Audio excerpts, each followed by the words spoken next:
Nandito na kami ngayon sa probensya ni Mami sa San Alfonso.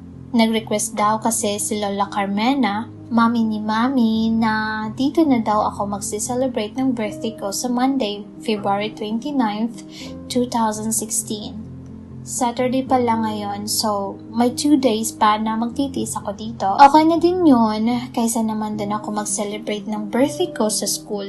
No way. Baka magka-World War III lang kami, Shay. Almost 8 hours din ang tinagal ng biyahe namin papunta dito from Manila, kaya medyo sumasakit ang katawan ko sa mahabang biyahe. Wow! Bagong pinturang bahay ni Lola, sabi ni Emily, saka sumunod na siya kay Dad papasok sa bahay ni Lola. May wifi ba dito? Narinig ko namang reklamo ni Jenny. Napatingin naman ako sa buong bahay. Malaki ang bahay ni Lola Carmena. Parang ang mansion eh. Kaya lang, ilang daang taon na nakatayo ang bahay na to. Panahon pa ng Espanyol. At luma na yung bahay. Gosh, nakakatakot talaga, I swear. Kwento pa ni Mami noon. Pinush niya talaga mag-aral sa Manila ng college na siya kasi may something daw sa bahay na yun na di niya maintindihan. At naiintindihan ko din naman si Mami kasi sa tuwing bumibisita kami dito sa bahay ni Lola, may kakaiba din akong nararamdaman. Pasok kayo mga apo, bati ni Lola Carmena na nakatayo na sa tapat ng pintuan. Isa-isa niya kami niyakap at hinalikan. Almost 12 years na rin ang nakalipas mula nung huli kong nakita si Lola Carmena. Naalala ko dito din ako nag-celebrate ng 7th birthday ko. Ang gaganda naman ng mga apo ko. Emily, Jenny at Carmela. Nakangiting sabi ni Lola at napahinto siya nang makita ako. Nakatitig lang siya sa akin ng halos mga 10 seconds. Seryoso, 10 seconds. Gosh, anong meron? It's so awkward. Ma, may dala po kaming mga pasalubong para po sa inyo, sabi ni Dad at dahil doon, nabasag na ang pagtitig sa akin ni Lola Carmena. Well, grabe ewan ko pero parang may kakaiba talaga akong nararamdaman nung tinitigan ako ni Lola Carmena. Parang may gusto siyang sabihin at ipa-intindi sa akin. Ate, feeling ko ang pangit mo daw, sabi ni Lola. Asar sa akin ni Jenny sabay takbo papasok ng bahay. Hindi ko naman siya magantian ngayon kasi nasa ibang bahay kami. Baka makabasag kami ng mga gamit ni Lola. Puro antik pa naman ang mga nakadisplay dito sa bahay. Pero in fairness, gumanda ang bahay ni Lola. Na-renovate na ang bahay. Yun nga lang, hindi kasi ako fan ng mga makalumang things. Ang dami rin nakadisplay na plato, statue, paintings, etc. Sa bawat sulok ng bahay, feeling ko nasa museum kami. Pinaghanda kami ni Lola Carmena ng specialty niyang kaldereta na kinain na namin ngayon sa dining table. Ang dami nilang pinag-usapan ni Dad. At madami din siyang kwento tungkol kay Mami nung nabubuhay pa ito. Excited naman makinig si Emily dahil never niyang nakilala si Mami. Minsan nga naiisip ko, kahit pala papano maswerte kami ni Jenny kaysa kay Emily dahil naranasan namin ang pagmamahal ni Mami kahit sa maikling panahon lang. Nung gabi nalaman namin na patay na si Mami at baby girl pala ang nasa tiyan niya, nagmukbok lang si Dad sa kwarto niya at ilang days din, walang pangalan ng bunso naming kapatid kaya nag-isip kami ni Jenny kung anong ipapangalan sa kanya. Sakto namang may new commercial kaming napanood sa TV na isang brand ng pabango na ang pangalan ay Emily's Perfume. Simula nun, yun ang tinawag namin sa kanya. Dapat matutunan niyo ang pagluluto ng kaldereta ala Monte Carlo style. Ito ang isa sa pinagmamalaki ng pamilya. Sabi ni Lola Carmena, kahit si Lola Carmena hindi naman Monte Carlos ang last name niya. Pero lagi niyang pinapaalala sa amin lalo na nung mga bata pa kami ni Jenny at wala pa nun si Emily na dapat daw alalahanin namin ang pamilya Monte Carlos na pinagmula ng aming lahi kahit pa halos 4 generations na ang nagdaan. Paulit-ulit na sinasabi ni Lola Carmena na dapat daw kami matuto magluto ng kaldereta. Tumingin pa siya sa akin parang gusto niyang iparating na lalo ka na Carmela, dapat matuto ka magluto nito. Sa totoo lang, nawe-weirdohan na ako sa kinikilos ni Lola. Teka, baka tama si Jenny? Baka pangit ako sa patingin ni Lola? Pinagmamasan ko ngayon ang sarili ko sa salamin. And Nandito na ako sa kwarto na inihanda ni Lola para sa akin. Halos may 10 rooms ang mansyon na ito ni Lola, kaya tigi-isa talaga kami ng kwarto. Sa totoo lang, gusto ko sana makishare ng kwarto kay Jenny o kaya kay Emily. Kaso ako ang ate, tapos ako pang duwag. My gosh, I can't handle this anymore. Pero kahit ganun, medyo maganda naman at classic style din ang design ng kwarto nito. Iniisip ko nga baka biglang may mga multo na lalabas sa dingding at ihuhulog ako sa bintana. Kaya, kasi hindi ko naman kwarto to. Oh my gosh. Mga kalahating minuto na din ako nakaupo dito sa tapat ng salamin at tinitigan ko ang sarili ko.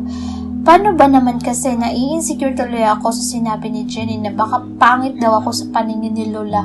Hindi naman ako pangit, kamukha ko nga daw si Marimare. Bakit kasi ang weird ni Lola Carmena? I understand na hindi naman kami close talaga, pero bakit affected ako sa mga kinikilos niya? Nagulat ako nang biglang may kumatok sa pinto. Oh my gosh, baka may nagbumulto talaga dito, mga multong hindi matahimik noong unang panahon. Napalundag agad ako sa kama at nagtago sa kumot. Maya-maya lang, dahan-dahang bumakas ang pinto. Rinig na rinig ko ang tunog ng pinto katulad sa mga horror movies na nangyayari sa mga lumang bahay. Carmela? Apo? Narinig ko ang pamilyar na boses. Well, si Lola Carmina lang pala. Akala ko naman kung sino. Bumangon na ako sa kama saka nagpanggap na parang walang nangyari. Go Carmela, kaya mo yan. Tapang-tapangan na this. Hindi ka patulog, Apo? Hindi ka ba makatulog dito? Malambing na tanong ni Lola. May hawak siyang flashlight. Napatingin naman ako sa sarili ko. 7:30 pa lang ng gabi. Kailangan ko na ba matulog? Okay lang po ako. Sagot ko na lang. Sa loob ng ilang taon, ang laki ng pinagbago ng itsura ni Lola Carmina. Masyado siguro siyang na-depressed sa pagkamatay ni Mami na nag-iisa niyang anak. Naalala ko nung huli ko siyang nakita sa libing ni Mami. Iyak siya ng iyak noon. Muntik pa nga siyang mahimatay. Iha, may gusto sana akong ipakita sa'yo. Sumunod ka sa akin, sabi niya. Gusto ko sanang itanong kung ano yun, kaya lang nakalabas na agad siya ng kwarto ko, kaya sumunod na lang ako. Siyempre, naku-curious din ako. Baka dali niya ako sa isang kwarto na puno ng ginto at ipamana niya sa akin ang lahat ng yun. OMG! Ang laki mo na. Pagpasensyahan mo na ako, Apo, kung hindi ako madalas nakakontak sa inyo. Alam mo naman, matanda na ang lola mo at walang idea sa mga bagong gadgets ngayon. Sabi ni Lola, napangiti naman ako. Hindi naman ako nagtatampo kay Lola. Kahit naman papano, tumatawag naman siya lalo na pagpasko at kung sino may birthday sa amin. Pumasok kami sa isang kwarto na puno ng mga lumang libro. Wow! Ngayon ko lang nalaman na may nag-i-exist na ganitong library dito sa mansyon. Grabe, feeling ko na sa National Library kami. Super daming libro. Umakyat si Lola sa ikalawang palapag ng library at may isang itim na libro siyang hinila. Pero tumagilid lang yan at biglang nahati ang dalawang shelves ng library. Wow! Parang ganito yung mga secret rooms ng Sherlock Holmes, ha? Wow! Binuksan na ni Lola yung flashlight niya at saka tumango sa akin para sumunod. May makipot na hagdan pababa sa likod ng mga librong yun. Oh my gosh, may secret room dito? Ang bongga naman. Hindi ko naman mapigilan ang ngiting tagumpay ko. Siyempre, ano pa bang laman ng secret room? Kayamanan. Pagbaba namin sa hagdan, kusang nagsara yung pinto. Bigla tuloy akong kinabahan, baka hindi na kami makalabas. Huwag kang mag-alala, Carmela, makakalabas pa tayo, sabi niya. Sa pagkakataong iyon, nang banggitin ni Lola ang pangalan ko, parang may kakaiba sa kanya. Parang hindi iyon ang pamilyar na boses niya, lalo na pag binibigas ang pangalan ko. Teka, paano niya nalaman na kinakabahan na ako ngayon? Kasi baka di kami makalabas. Good. Padilim ng padilim ang buong paligid habang bumababa kami sa hagdan. Agad akong humawak sa balikat ni Lola, baka kasi bigla siyang mawala sa paningin ko. Nandito na tayo. Narinig kong sabi niya, tapos may pinindot siya sa pader at biglang lumiwanag ang buong paligid. Hays, may ilaw naman pala dito. Bakit kasi nasa baba pa ng hagdan yung switch?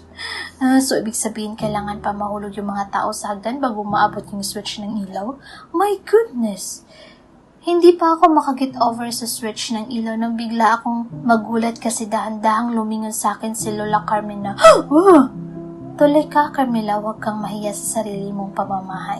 Sabi niya sabay ngiti. What the? Napanganga na lang ako sa laki ng secret room. Ang daming mga mamahaling paintings at vase sa bawat gilid. Oh my God!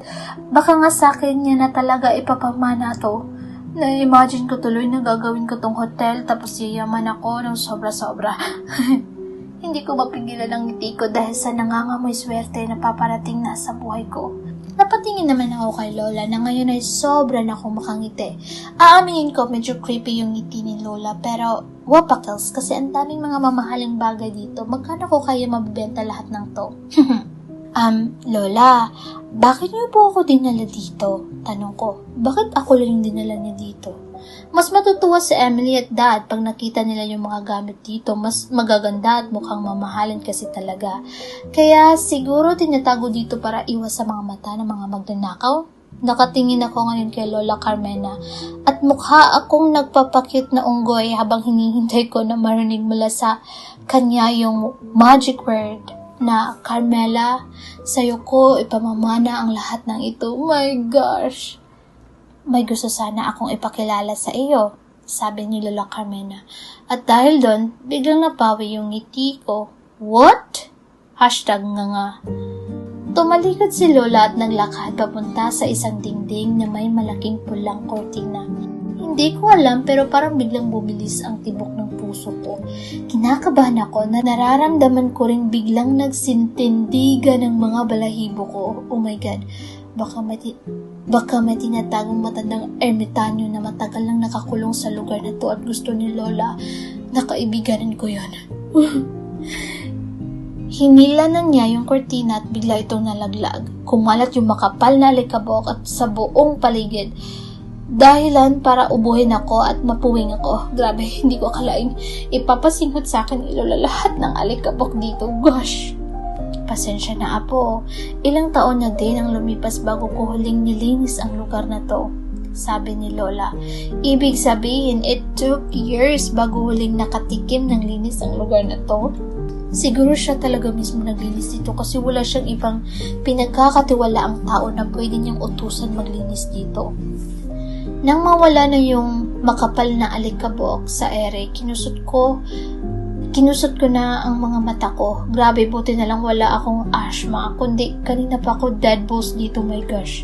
Bumungad sa tapat ko ang isang malaki at lumang painting na kung saan may isang napakagandang dalaga na nakasuot ng pulang kimona. Nanlaki ang mga mata ko nang ma-realize ko na ako yung nasa painting. Oh my gosh! Paano nangyari yun?